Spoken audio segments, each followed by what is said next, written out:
Welcome to the AgileData Podcast, where we talk about the merging of Agile, product, and data patterns in a simply magical way.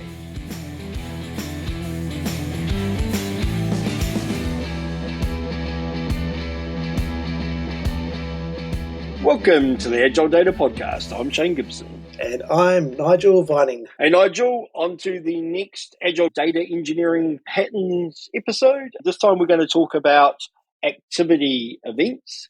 For anybody listening, if you haven't listened to the previous episode of Data Engineering Patterns where we talked about our event tiles, I suggest you go and listen to that first, because we're going to assume you listened and understood that before we move on to this one. So, activity events. It's a slightly different pattern that we use for our event tiles compared to our standard pattern. So, Nigel, why don't you explain to me what it is and why I care?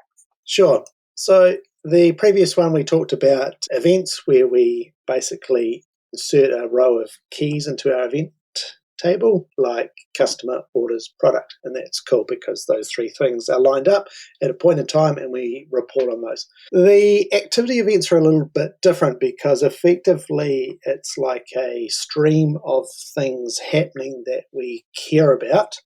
Subscription is a really good example of where the activity events shine, because we've got this basically a whole lot of events coming in where subscriptions are created, subscriptions are paid, subscriptions are renewed, subscriptions are cancelled. And generally the type of reporting that businesses do around subscriptions is how many new subscriptions did I get this month compared to last year? My number of subscriptions going up or going down? Is the amount of revenue from my subscription static, increasing, decreasing? So there's all these really useful questions that the activity schema can answer. So the difference with our rule template for activities, they're really simple. All we capture is what the activity is, the business key for the subscription in this case, basically a nice clear description. Like I said, subscription created, subscription paid, subscription cancelled. We effectively describe what it is. We also assign the financial value to each activity. Some activities don't lend themselves to a value. It may literally be a 1 that something happened, compared to a dollar amount where a subscription payment is received, and that's where we would have that amount so we can track those over time.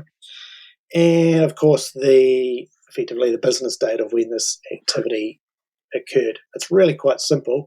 We just create those and we just keep appending them into that table. The magic happens in the hydration layer. So we take that list of keys attached to activities and we hydrate them into a consume tile.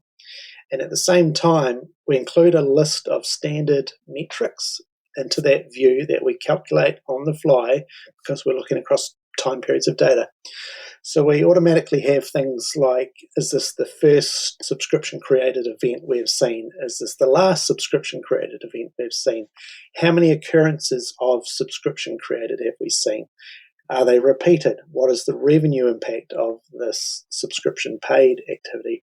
Is the value going up or is the value going down when we effectively put it against the previous payment for that subscription? And what is that value change? What is the opening balance if we add up all the financial impact values? What's the opening balance of those over time? What's the closing balance of those over time? Although very simplistic, each of these has a relatively straightforward windowing function, but we apply all those automatically on our activity data. So you don't care about it, you just throw your activities in and a consume tile will turn up and all those metrics are there. You can plug it straight into your last mile tool and you are immediately reporting by the health of your business based on its subscriptions. The key for this one is we were building up some reporting for a software as a service company that needed to do all the pirate metrics and all that kind of stuff. And what I was forced to do is create a bunch of events. So I'd say that a subscription was created, a subscription was paid, a subscription was renewed, a subscription was cancelled using our standard event table. But then to be able to work out the between time or the between dollars for those events, I had to write really horrible SQL to slam those events together and then doing all those windowing functions. So what I ended up doing was slamming them all together and then doing all the windowing functions and calculations of the last mile tool and the BI tool, which means that none of those calculations were repeatable or reusable in other reports. So by introducing this new pattern, I can effectively now go pick that data up and I can say what's the movement between months really easily. How many subscriptions were created this month versus last month? How many subscriptions were created 3 months ago and then cancelled this month? What's the total value of cancellations this month? They're all really simple because I just drag those calculations or those columns onto my report and the back end does all the heavy work. And so that's one of the things that is quite important. Those calculations are effectively views. So we're not pre-storing every combination of every metric. Each column is effectively being generated or calculated on the fly when I grab it into that last mile tool, correct? That is correct. Yep, because we always want those metrics to reflect the reality in real time based on our last feed of subscriptions. Because it's moving all the time and we're not moving historically, but we might be comparing to historic. So by doing it as a view, it really doesn't cost us a lot of extra and it makes sure we never persist a stale value. The other thing is we are effectively storing the idea of an event happening twice because we will still have the event in the standard event tile and then we're storing another version of it effectively in the activity event tile. But the data is minimal because we're holding a very small number of columns that are effectively just holding keys or time or dollar values, correct? Yeah, the activity event table is tiny. It is literally the business key, what the activity was, the value associated with it, and when it happened. Literally 4 or 5 columns. Minimal. It's nothing. It's when we hydrate it and we go wide with the attributes and the metrics. But the actual activity table, we can put squillions of records in there, and that's all good. We cluster that one based on the activity types and the dates around that because generally all of our calculations and metrics are all based around when something happened and what it was. So by clustering on those fields, it means that the queries are actually very cheap because we say we know where all the subscription created records are in the table and effectively all the dates are ordered within that. So any of the calculations automatically based on clustered data, so it's fast and cheap. The other thing it allows us to do is deal with those horrible activity sequencing problems. Subscriptions created, subscriptions paid, subscriptions cancelled, subscriptions renewed, right? It's reopened. The person's come back after 6 months and turned that subscription back on. And so we don't actually have to hard code the sequencing of the activities because those activities come from the data.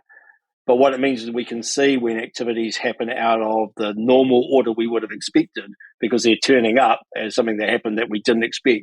And that's really important, but we get that for free because effectively an activity happens, an activity is inserted, and now I can see a state change for that subscription, when it happened and what the dollar value, the impact of it was. And that saves a lot of complex SQL querying in your last mile tool if you have to answer those type of questions. Yeah, because we keep track of what the previous activity is for every record, so we know if something's happened. We also give you the previous one for free because then you can say that they went from, as you said, cancelled to paid. That's an anomaly and that's really easy to pull out because you shouldn't expect to see that, but we'll show you that it's happened. Which means if I want to create a funnel report, it's really simple because I have the last seen activity and the current activity and that's data, and therefore most of the reporting tools will be a pretty funnel report with very little need for me to do a whole lot of SQL gymnastics. Absolutely. That's exactly what's happening. So what we've done, though, is we've iterated a version of activity schema modeling.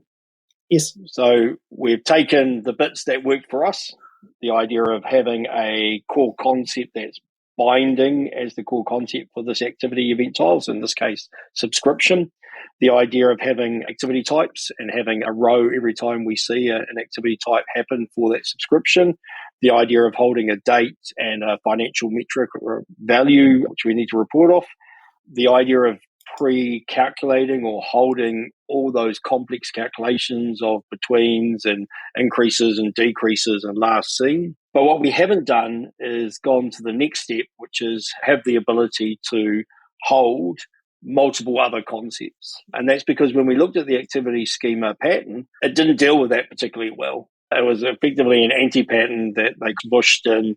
Originally what it said was you had 2 extra columns, and that kind of didn't work. Then they started JSON stringing all those other concepts in there, so you put them in and unpars them, and again, that didn't work for us. So what we took is the things that worked for us to solve that one particular problem.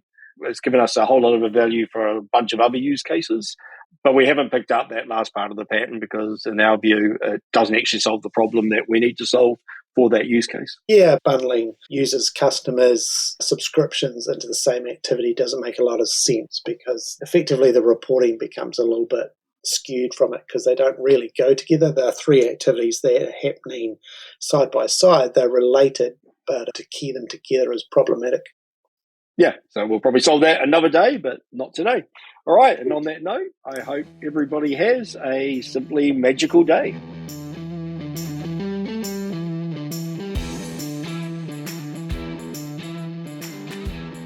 And that, Data Magicians, was another Agile Data podcast episode. If you want to learn new patterns that you can apply to craft your own Agile Data way of working, head over to agiledata.io.